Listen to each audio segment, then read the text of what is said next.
I don't like my face shown, so I thought I'd look the other way. There's my cute little dog sleeping.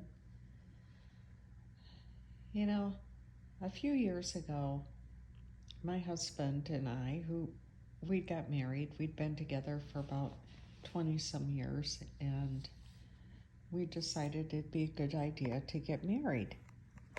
It was more his idea than mine, but that's neither here nor there. So we went to an attorney by the villages in Florida, and he wanted to have a prenup made out, and we talked about it, and it sounded like a good idea.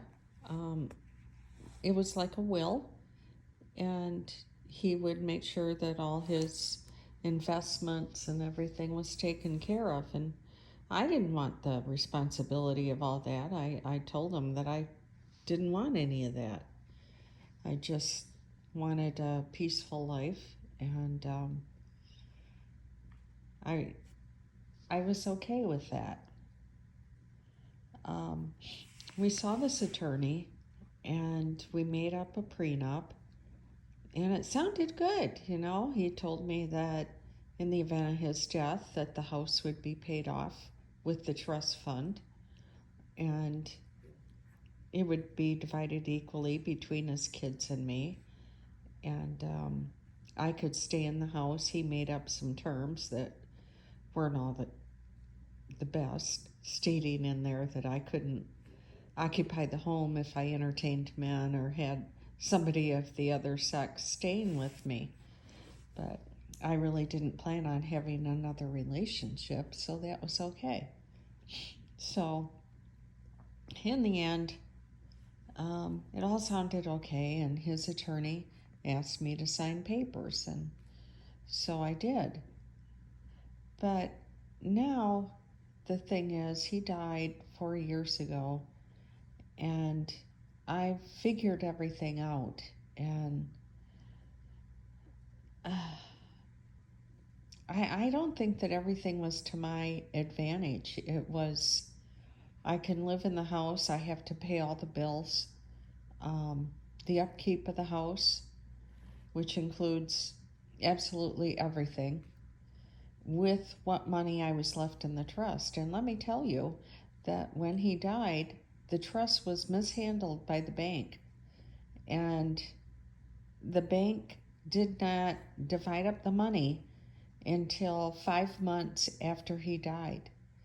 And it took them that long to do anything, and it was right at the peak of COVID, and the markets went down.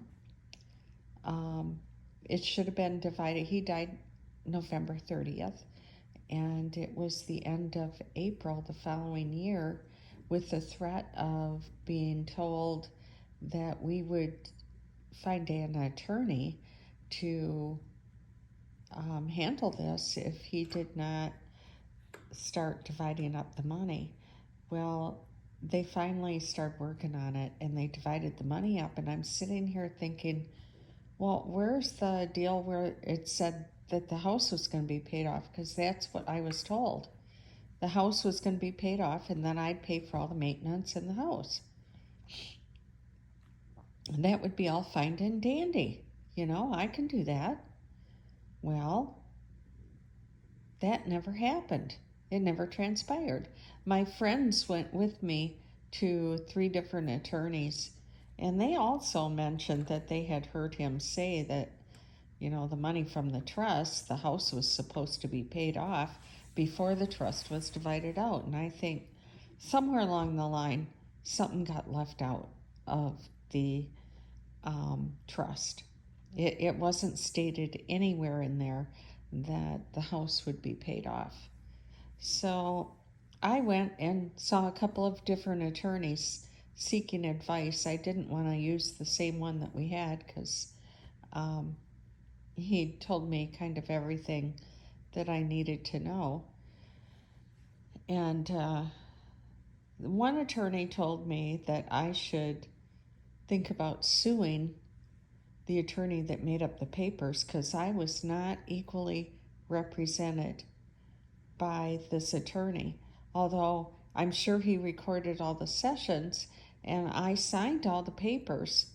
But I am really lost here because here I am paying off the balance of the mortgage, which could have been paid off with the trust, and all the repairs and the upkeep that the home needs. It's 25 years old. It does need different things done to it. Now they've changed all the laws here in Florida that you have to have a new roof after 10 years, and I'm not going to be able to get homeowners insurance, and um, it's just various things. Everything that I have to have done costs money, and I'm so scared something major is going to come up because I'm not left with a lot of money in the trust. And now, even putting a new air conditioner in, a heating unit, is going to cost between $10,000 and $12,000. That's money I'm never going to get back.